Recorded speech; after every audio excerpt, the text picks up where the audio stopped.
The conversation you just were now privileged to overhear is the longest conversation Jesus ever had with anyone in the whole of the New Testament. It all started with a thirsty Jesus sitting down by Jacob's well up in Samaria, waiting for someone to come by with a bucket so he might get something to drink. By rights, the conversation should never have taken place. As John notes in a parenthesis, Jews do not share things in common with Samaritans. In our society, men and women converse freely with one another, but John again notes that the disciples were astonished that he was speaking with a woman. Because in his society, that was not supposed to happen. But by this time, you're beginning to understand something about the thirst of Jesus. It was for more than water that he was thirsty. This is a spirited woman. Though he is a stranger, she's quick to come back to Jesus with a witty reply.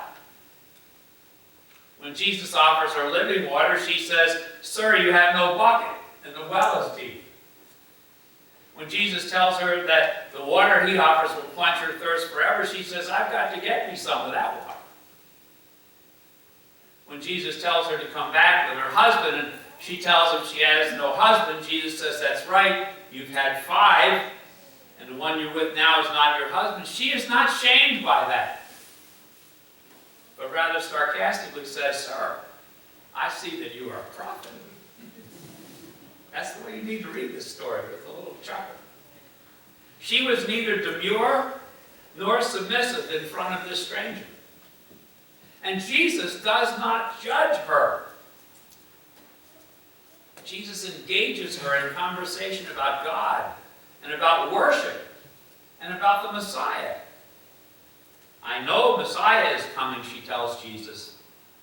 And Jesus tells her, "I am he." We may be astonished ourselves to hear Jesus revealing his identity to this woman, but there's something underneath her easy engagement with Jesus. Something not right in her life. And it is that, perhaps more than Jesus' physical thirst, which leads him to engage with her.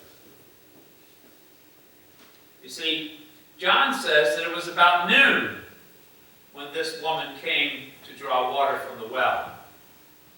About noon, the hottest part of the day. The well was deserted at noon. At least she thought it would be, except for Jesus. From what we know of life in Jesus' day, most people came to draw water in the early morning, when it was still cool, to make the hard work of lugging that full water jar back to their homes a little easier. This woman wanted to avoid the others. So she came at a time when other eyes would not be upon her.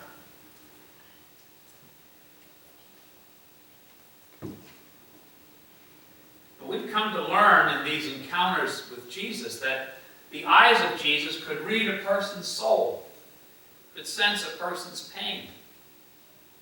And his open and non-judgmental conversation with her was a way of Jesus telling her, "With me, you're safe." When Jesus looked into her eyes, he set her free. And John tells us she left her water jug there at the well and ran back to town, inviting the townspeople, "Come and see a man who told me everything I've ever done.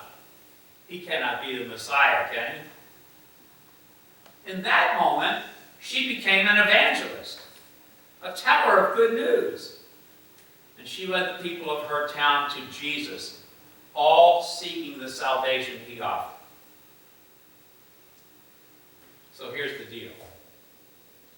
Jesus is here with you this morning.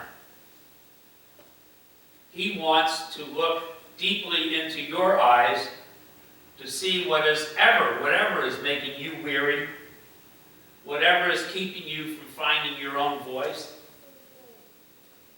Jesus is here with you this morning to offer you salvation and living water? Will you allow Jesus to satisfy his thirst by opening up a well of your own lives to him? So this morning, I have to confess to you that Jesus meets me in my own anger and confusion. Because after today, our church, like so many others, will close for public worship for the rest of this month because of the coronavirus. We'll have to miss the opportunities to be together for the sake of public safety. It makes me angry because, having just announced to you our plans to retire at the end of June, this virus is disrupting the precious time we have left to be with you as your pastors. Perhaps many of you have fears and worries too. This is the perfect time to let Jesus into your heart and soul. Let him calm your fears. In this time of distancing and disruption, see in him what they saw, the Savior of the world, and lay your burdens down at his feet and find good rest.